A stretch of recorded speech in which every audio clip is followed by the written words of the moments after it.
Speak Amazon domain name equals news greater than prosody volume equals loud greater than from the March 21, 2022 Observer Newsletter. Death of Scott Hall. Wrestling Observer Newsletter, P.O. Box 1228, Campbell, California 95009-1228, ISSN 10839593. March 21, 2022. Scott Hall, one of the key characters in the late 90s pro wrestling boom, someone known for his intelligence when it came to his profession but was also very self-destructive outside the ring, passed away on March 14 at the age of 63. Hall had suffered a broken hip last week and underwent surgery at Wellstar Kenstone Hospital in Marietta, Georgia. During the surgery, he had a blood clot. This led to suffering 3 heart attacks and he had to be put on life support. By the morning of March 13, family members confided to those close to him that he was not going to live through the ordeal.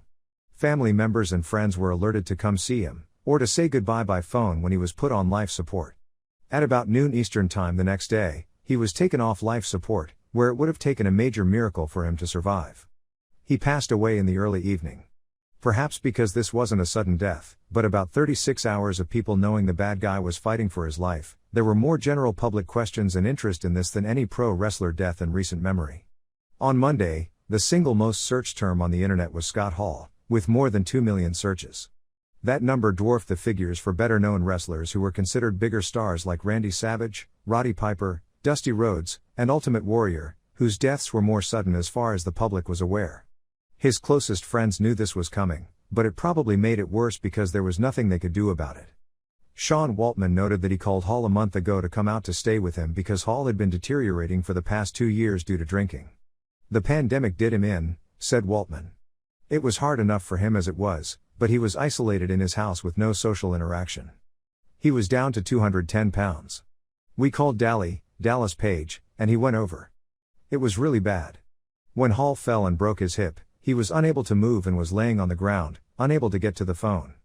He laid there for a few days before friends told Page to check on him since they couldn't get in contact with him. Page found him and got him to the hospital.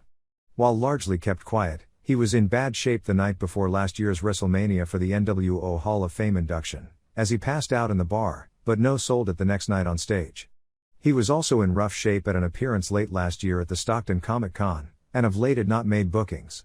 While the story the public thought was that he had horrible drinking issues, but through working with Page, he had licked it and turned things around. And according to Waltman, there were times that was at least close to being the case. But things got really bad over the last 2 years. Hall was thought by promoters to have superstar potential from early in his career, largely due to being 6'5", having a great body and movie star looks. But a few years later, when he never had the success envisioned, he was considered a major underachiever. Then, in 1992, things changed overnight. He was christened Razor Ramone in WWF, playing a large macho Cuban with slicked hair and a toothpick that he would often flick at his opponents. He debuted with a series of vignettes playing a macho tough guy heel. His natural first opponent was Savage, who he nicknamed Mach, of which he won the matches which immediately made him a superstar. He had what, at least at the time, was generally considered the greatest match in WWF history, his 1994 WrestleMania 10 ladder match with Shawn Michaels, which he won. But really Michaels won by his performance. It led to Michaels' career getting stronger based on his performance in losing. The lesson from that match, that the person who gets over and goes over and the person who wins and loses are not the same thing. The person who really gets over and goes over is the person the audience remembers when it's over and for how long they remember. It's a key lesson that should be obvious, but it is sometimes lost. Nobody understood that more than Hall, who would at times lose matches, often by choice, when he didn't have to guys who at the time were lower card wrestlers. But when the match was over, it was people remembering Hall losing and the surprise of it, which made the matches far more memorable, and actually beneficial to him, so long as he did it rarely. He did it twice famously in his WCW run, once to Hector Garza and once to Chris Jericho, then if he had won as expected. Jericho's career didn't benefit at all from the fluke win, while Garza's was actually hurt, although one could argue with the people in charge of WCW at the time that Garza would have never gotten an opportunity to be a star under any circumstances, even though house show promoter Zane Bresloff saw him on his debut and predicted Garza would be one of the biggest money draws in the business based on his look and athletic ability. When the matches were over, people talked about Hall, and the other guy was still the jobber. Still, something seemingly similar, yet altogether different, was among his most memorable WWF matches, his loss to Waltman, who then became called the 1-2-3 Kid, on Raw in 1993. This was a carefully crafted program designed to get both men over, and on a national basis, it was the match that made Waltman's career. The two knew each other but were not good friends at the time of the match, but they became the Clique, a name Lex Luger and Davey Boy Smith came up with for the group, shortly after. Waltman noted he first met Hall when he was 10 years old and Hall was just starting to train with Hiro Matsuda in Florida at the Tampa Sportatorium. He said that Hall wasn't a wrestler, but he was bigger and more muscular than any of the wrestlers there except superstar Billy Graham. Hall also did a similar thing with Hiroshi Tanahashi in 2001, when Tanahashi was just starting out. It wasn't really all that much different than the Jericho or Garza matches, but did mean more since wrestling results were in the sports newspapers that were widely read, and far more people saw the results than would have watched the match. Hall was supposed to win the match as the far bigger star, but made the call to put Tanahashi over. It didn't jumpstart Tanahashi's career or anything like that, but later, when Tanahashi started his rise to stardom, it was viewed as his first major win over a heavyweight superstar. Tanahashi did have a win over Negro Casas previously, but Casas was a junior heavyweight, and while a legend, heavyweights in that era pretty much always beat Mexican junior heavyweights in singles matches. Hall told Tanahashi he did it because he saw great things in the future for him and said that kid is money. One person close to him noted that he had no qualms at all about losing, but as a student of the game, also thought there were times that he had to go over. In particular, he felt, since he had just arrived, that he had to beat Steve Austin in their match at the 2002 WrestleMania, and he wasn't happy that it didn't go that way. The finish of that match was highly discussed at the time, with some feeling Hall needed to go over as the newcomer, although in every version of that it would have been due to NWO interference. Others felt that Hall's track record was such that he never should have been booked with Austin in the first place on that show, and that they certainly shouldn't have Austin lose to him. And it was only a short time later that Hall was fired for incidents on the plane ride from hell regarding both stewardesses who filed suit against WWF, and is documented on the Vice special. There were other situations where based on timing and such he absolutely felt he had to win, but at other times he was always happy to lay there like Cool Hand Luke and let the credits roll over him. It also led to the two being close friends, linked together by a match and later as traveling partners in a group they named the Clique, with Michaels, Kevin Nash and Paul Levesque, Triple H. The group worked together to control many of the top positions in WWF for several years, and then Hall, Nash and Waltman went to WCW, where they joined with Hulk Hogan to form the NWO. The NWO exploded in popularity, and led to a gigantic rise in popularity of the WCW promotion. But in the aftermath, the company collapsed. Less than 1 year after packing stadiums, WCW was in a money-losing free fall, and just over 2 years later the company was sold for a mere $2.5 million to WWF. He was the smartest of us all, wrote Waltman. Maybe all of us combined. And that was a car full of smart motherfuckers. He was just a brilliant guy in all kinds of ways, said Waltman, who said he'd put Hall's innate knowledge of wrestling up there with the smartest people in the industry. He was just a high IQ motherfucker. Waltman said he was the master of the squash match and of knowing the moment. He would grab a hold, knowing that you do that to give the announcers a chance to put you over rather than just calling the action. If something went wrong in a television match, he'd stay cool, look at the camera and stay take two and just do it right over again. Of course, that was in the days when all television was taped and you could do that. He taught us how to figure out how to reach the people, know what they want and predict what they want. He made everyone better. Shawn was better after working with him. Jeff Jarrett was better, Kev, Nash, me, a lot of guys.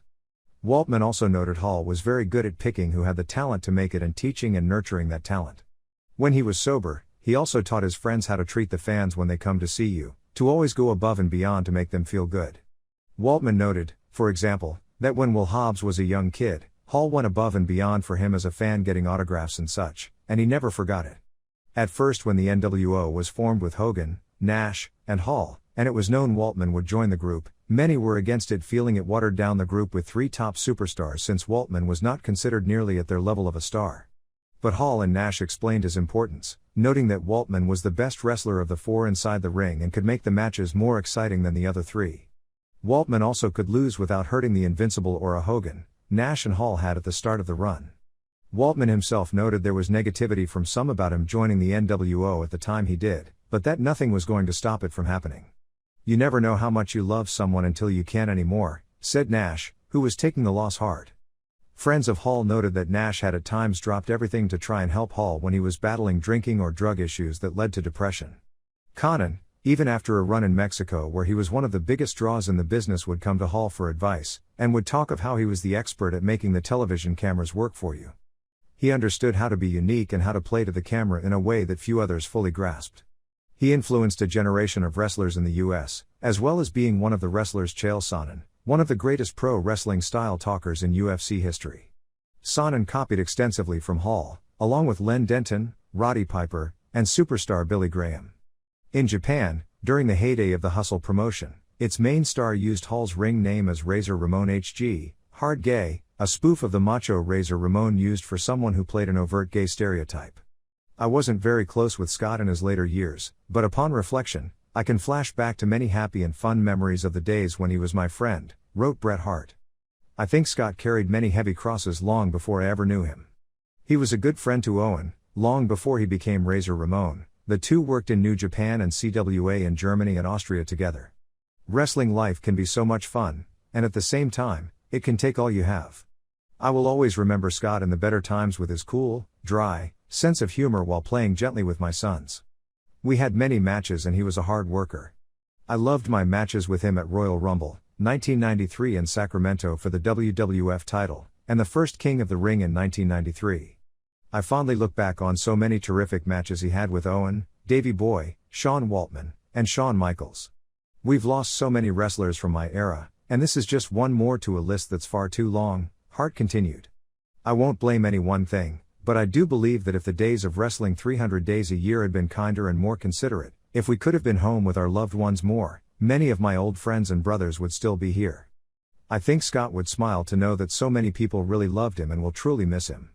Scott came from an era of pro wrestling where wrestlers were the biggest and toughest men on the planet, wrote Dwayne Johnson. Scott was a big man who was athletically gifted. Tough as hell. And inside that ring, he was an extraordinarily talented and intense athlete. Before my match here with Scott, I made sure to tell him how much his in-ring work influenced me. When I was a rookie in wrestling, I would study Scott's matches.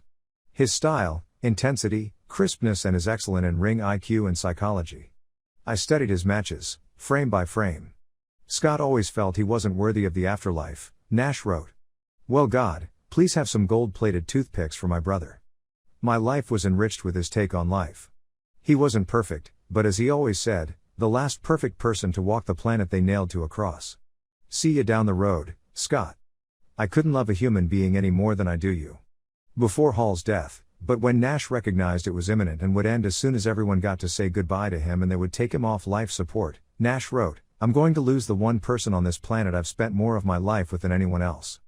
My heart is broken and I'm so very effing sad. I love Scott with all my heart, but now I have to prepare my life without him in the present.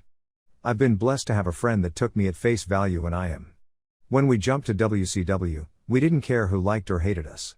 We had each other, and with the smooth Barry Bloom, we changed wrestling both in content and pay, for those a lot that disliked us. Hall, born in St. Mary's County, Maryland, on October 20, 1958, was the son of an Army soldier who moved almost every year before settling in Orlando, Florida. He went to high school in Munich, Germany. He became a wrestling fan in Florida. He and the late Ed Gantner used to sneak into the weekly matches presented by Championship Wrestling from Florida in Orlando to see Dusty Rhodes. Shortly after Hall got into the business, Gantner followed him. Gantner had a brief career as a pro wrestler in Florida before health issues forced him out of the business, kidney failure due to steroid use dating back to his junior year of high school, and then leading to heart failure. With his health failing, he committed suicide at the age of 31. An ESPN special looking at his drug issues that had nearly killed Hall on many occasions saw him trace things back to when he was 24, before he started pro wrestling. He was in a fight outside a nightclub fight which ended in a death and with him charged with second-degree murder. He and another man got into a fight over a woman. The other man pulled a gun on him, but he wrestled the gun away from the man and shot and killed him. Hall maintained it was self-defense. The charges were later dropped against Hall due to lack of evidence. The guilt from this remained with him for the rest of his life. While Hall seemed fine, based on the standards for pro wrestlers in the 80s, he developed a reputation for drug and alcohol issues in the 90s, far and above industry standards. He went to rehab more than a dozen times, paid for by the WWE's program. Traditional rehab wasn't for him, and the best he did was outside the box help from Paige. He would joke to friends that he would drink heavily before heading to rehab because he was looking to win Most Improved.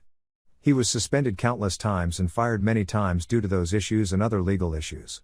But because he was Scott Hall and part of the big NWO run, TNA, always looking for ex-WWF and WCW stars, took him back over and over, until 2010, when they stopped using him for the last time after an arrest made the local news. He had a number of near-death experiences that he survived. He admitted steroid use, which was very common in the business during his era.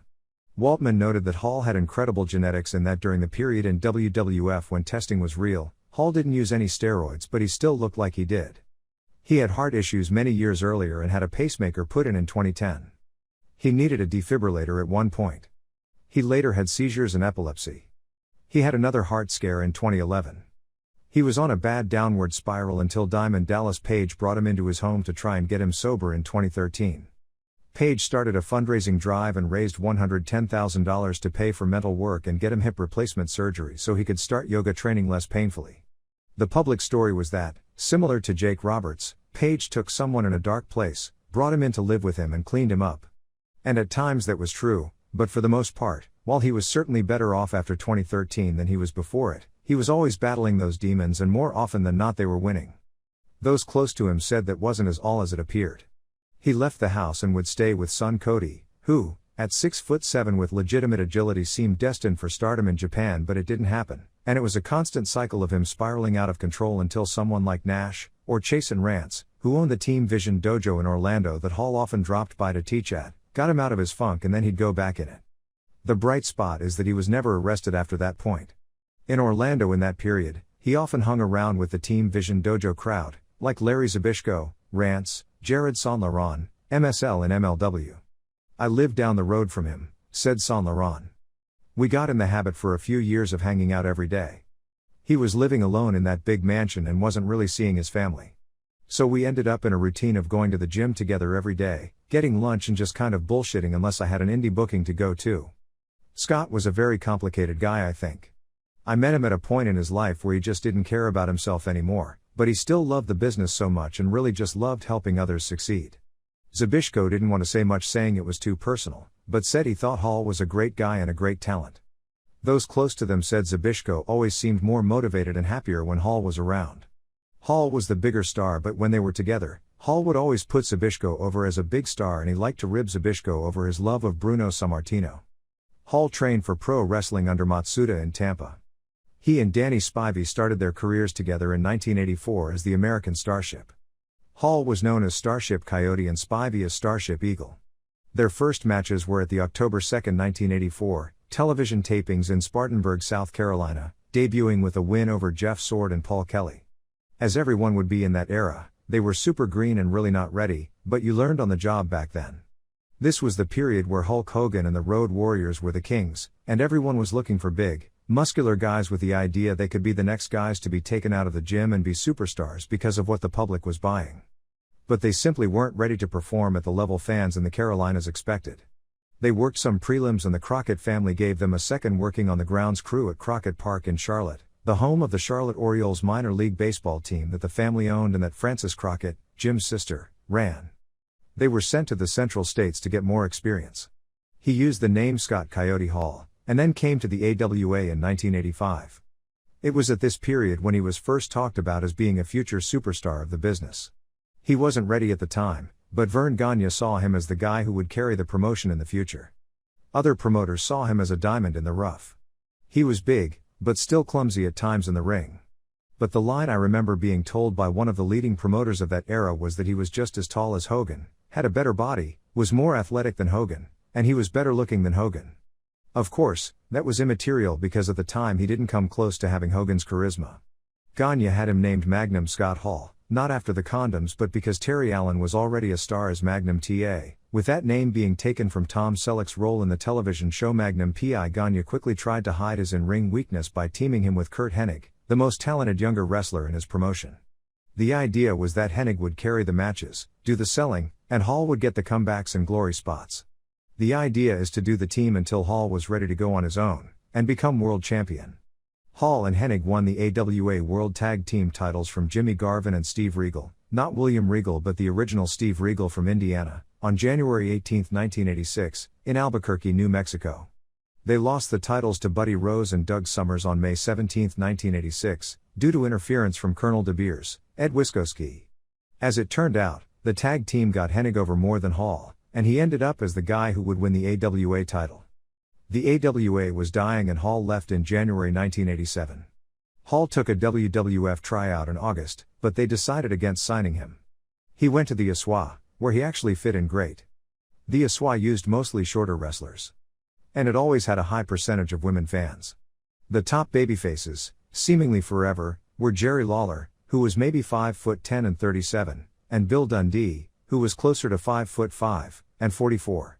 Hall was bigger than the guys in the AWA, but in the Aswa he was a giant, with a great body, and 28 years old. He was hardly a great worker, but he was good enough and had credibility as a star since the AWA was on ESPN and he was pushed as the company's top babyface. But he was an outsider. Jerry Jarrett always made sure that the guys who lived there and weren't leaving would be pushed and outsiders could get short pushes, but if they were babyfaces, they weren't allowed to get over more than Lawler. This was the first place where he was actually over more than his push. He hooked up with New Japan Pro Wrestling in 1987-88, which gave him the chance to work with a much higher level of talent, and make a lot more money than he could in the AWA, which was floundering. Even with his AWA stardom and size, he was booked as a mid-level foreigner. He'd beat the undercard guys and lost to the top stars. When he wrestled Antonio Inoki, he was booked to lose in 126.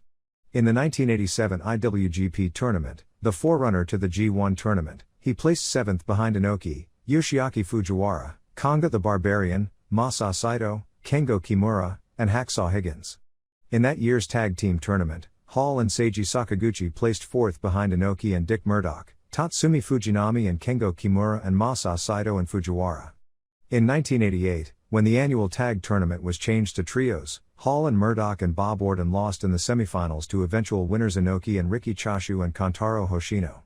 In particular, he loved working and being with Murdoch. His work improved during this period. Jim Ross, who was a big proponent of his before most in wrestling were, brought him to WCW with the idea that he would be the good-looking big babyface to draw women.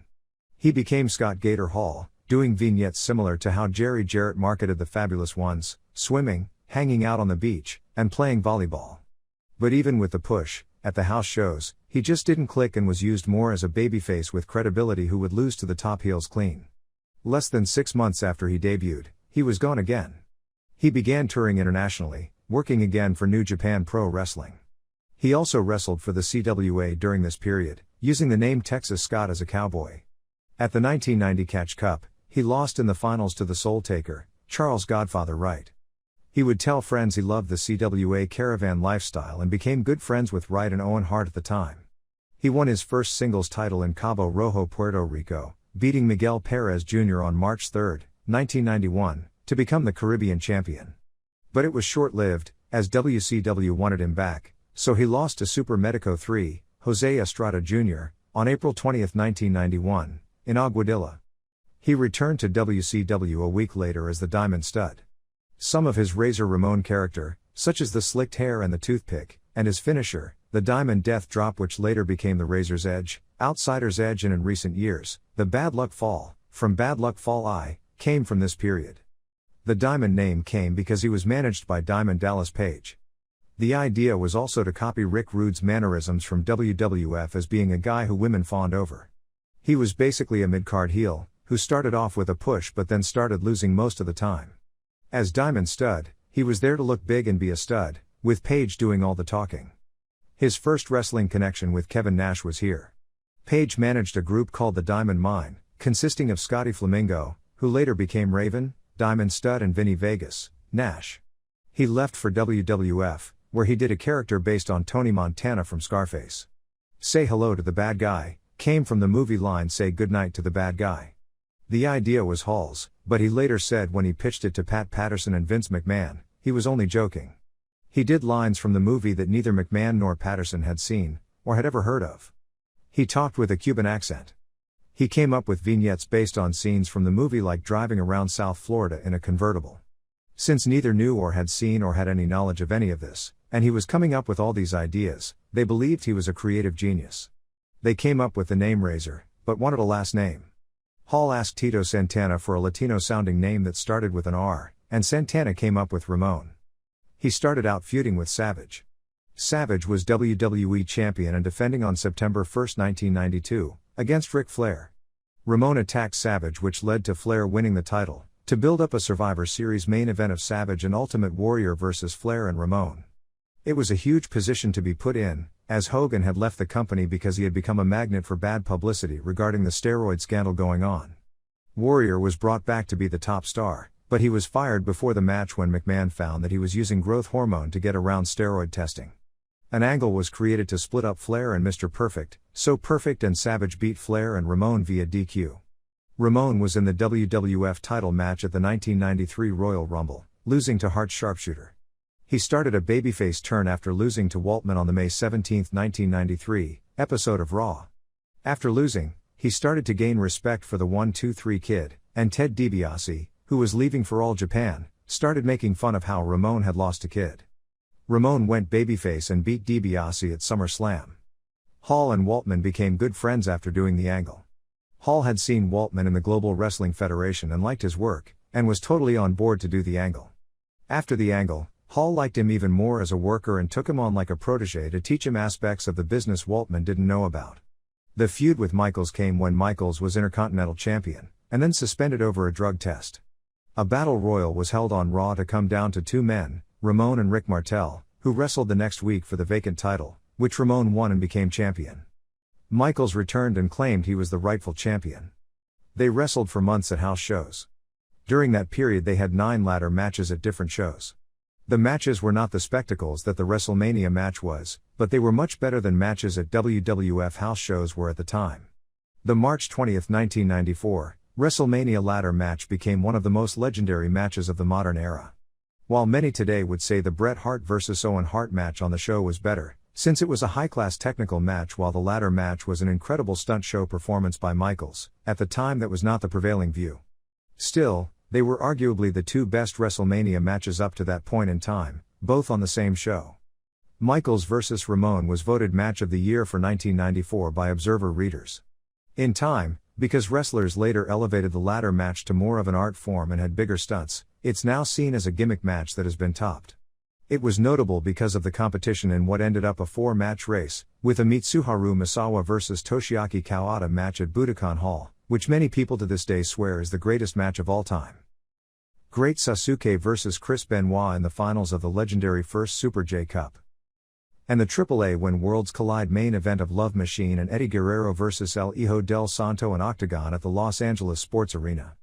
That was listed in a nationally televised television special in Mexico years later, listed as one of the 10 greatest matches in Lucha Libre history. The Hart Brothers MSG match also cracked the top 20, at number 18. Ramone lost the title to Diesel, Nash, a month after WrestleMania, to set up a rematch at SummerSlam, where Ramone regained the title with Walter Payton in his corner when Michaels accidentally superkicked Nash. He traded the title in 1995 with Jeff Jarrett, winning it for a third time in a ladder match. Jarrett regained it, lost it to Michaels, and then Michaels beat Ramone in another ladder match at that year's SummerSlam on August 27 in Pittsburgh. While not as well remembered as the first one, that ladder match was also incredible, placing second in 1995 Match of the Year voting behind a 60-minute draw between Manami Toyota and Kyoko Inoue. Ramone's final Intercontinental title win came after Michaels vacated the title after being beaten up outside of a club in Syracuse, New York. While WWF claimed it was 9 people who did it, the police report stated it was 1 person. But Michaels was badly injured. Ramone beat Dean Douglas, Shane Douglas, for his final title win, before losing it the next year to Goldust, after the 1-2-3 Kid turned heel on him. The two were scheduled for a Miami street fight at the 1996 WrestleMania in Anaheim, California, but after a drug test failure, Hall was suspended, missing the show. This suspension happened, coincidentally, or perhaps not, when Hall went to McMahon to give notice that he was leaving when his contract expired to WCW. In 1995, Hall earned about $400,000. The period from mid-1992 through 1995 was the weakest in WWF's national history. The entire wrestling business was, from a popularity standpoint, and money-drawing standpoint, at its lowest level since the late 1940s. WWF was built around Hulk Hogan, and when he left after the 1992 WrestleMania, business collapsed. The business was also built around steroids, and due to negative publicity, McMahon began vigilant drug testing. While there were very much loopholes, as documentation in the Ultimate Warrior lawsuit clearly showed, the talent did get smaller and physically less impressive, and fans weren't buying the new stars and less impressive bodies at anywhere near the level they had during the first steroid era. So with that, pay was down. Hall went to McMahon and told him he had a $750,000 per year offer from WCW, which also had a 180-date maximum. McMahon said he couldn't match that guaranteed offer. Nash told him the same thing shortly after. McMahon told Nash the same thing. At the time, McMahon didn't guarantee money in talent contracts, except in the case of Hogan. You worked as many dates as you were booked, and got paid based on a percentage of the house figure that was never explained, plus a small percentage of merchandise sales. Years later, McMahon later said that if he knew what was going to happen, he'd have matched the outside offer. Hall and Nash have claimed that they were the ones who changed the business regarding guaranteed contracts. WCW started doing guaranteed contracts in 1988, and Jim Crockett started doing them earlier than that to keep his top talent from leaving for WWF. Bill Watts had also started doing guaranteed money contracts to keep talent from leaving by 1986. The Japanese promotions started many years earlier. Hulk Hogan had a guaranteed contract starting in 1984 to get him away from the AWA, and later New Japan, and a few others got them over the years, but they were the exceptions. Mark Merrow got a significant guaranteed deal from WWF, beating his WCW contract, in 1996, slightly before Hall and Nash left. Brian Pillman got a guaranteed contract shortly after, and Bret Hart got a $1.5 million downside from WWF a few months later before almost everyone got them. It was going to happen either way due to the competition, but it's hard to say if Hall and Nash's leaving led to McMahon offering guaranteed money for Merrow and Pillman. Without question, Hall and Nash's leaving played a significant part in McMahon and the company going to a number level they'd have never touched, because after losing Hall and Nash, McMahon at first felt that there was no way he could also lose Hart. Hall said it wasn't the money as much as easing up on the schedule that caused him to leave. But in 1995, he worked 178 dates, or less than the 180 dates on the WCW deal, although with WWF there was no maximum, and he did work 208 dates the year before. Hall and Nash both left. Both men's final night was May 17, 1996, in Madison Square Garden.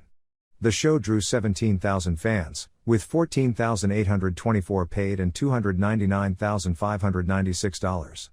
It was the largest gate in the history of the arena aside from the two WrestleMania shows. While it was not common knowledge, insider fans knew Hall and Nash were leaving. Heel Triple H beat babyface Hall in the semi, and babyface Michaels beat heel Nash in the WWF title match on top, in a cage. After the match, Triple H and Hall came out and got in the ring, where Nash and Michaels were. Nash and Michaels dropped character. They hugged and celebrated with each other, breaking kayfabe.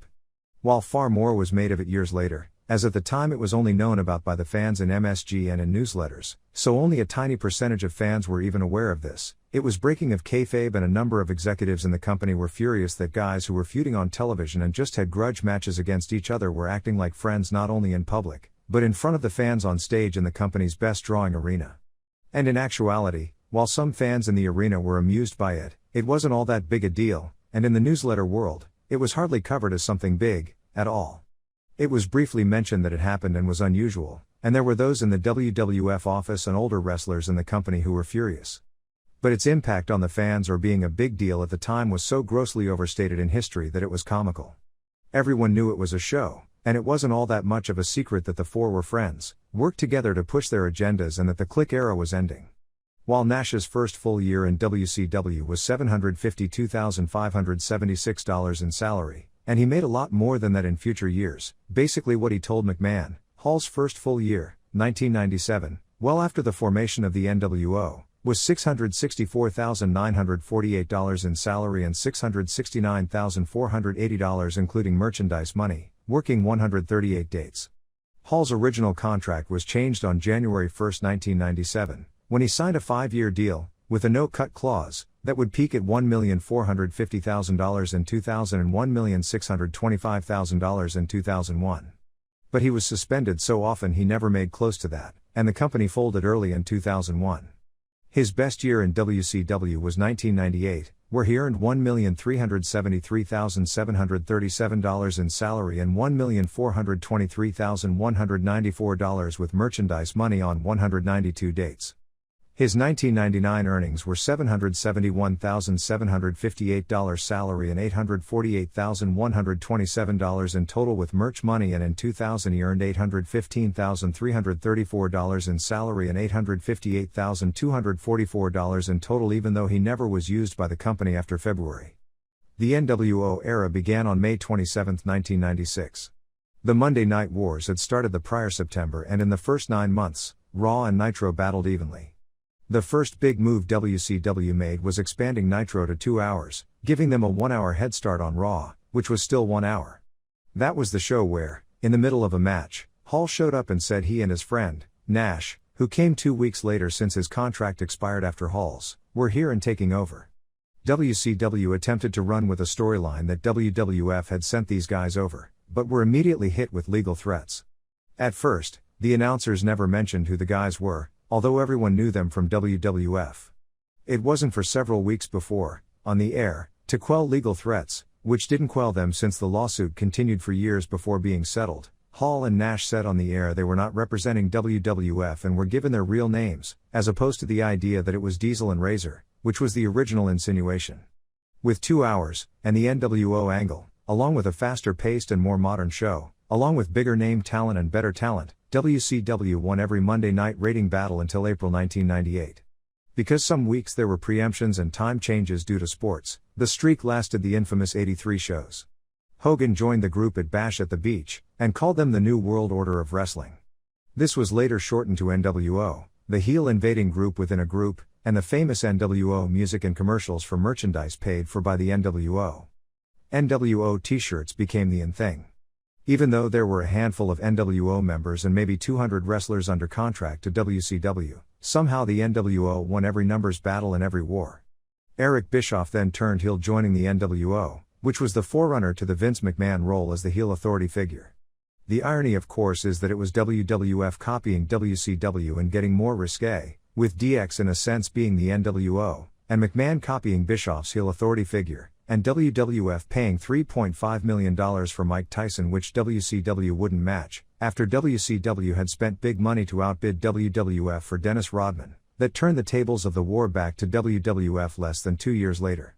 Hall became a far bigger star under his own name than as Razor Ramone, although WWF history may say otherwise. His television appearances were complete with his catchphrases such as "Hey Yo," and his survey at every show: how many people came here to see WCW? How many people came to see the NWO? Survey says, 1 more for the bad guys. WCW grew exponentially, but in time, the audience burned out on the repetitiveness. The company built around cool villains led to almost all the babyfaces, with the exception of Sting through the end of 1997 because he was always protected, and then Bill Goldberg in much of 1998, floundering. The wrestling fans watching WWF were told WCW and Ted Turner were the bad guys stealing talent Vince McMahon made, which was ironic given wrestling history. Fans watching WCW were told the ex-WWF talent was superior to their homegrown talent that some fans supported. The newer fans who came in from 1996 to 1998 were just taught WCW was uncool, run by stodgy out-of-touch businessmen like J.J. Dillon, and babyfaces who couldn't get the job done. WCW was loaded with young talent, but wouldn't push them. WWF had its young talent, and did push them. WCW was headed for an iceberg. Hall was responsible for the Sting Crow character that led to the hottest period of Sting's career. Hall would tell the story that he saw Sting with the long hair and thought of the idea from seeing the movie The Crow. The story at the time was slightly different. One of his buddies was dating one of the women wrestlers in WCW, and to spice up their sex lives, she would dress up as the Crow.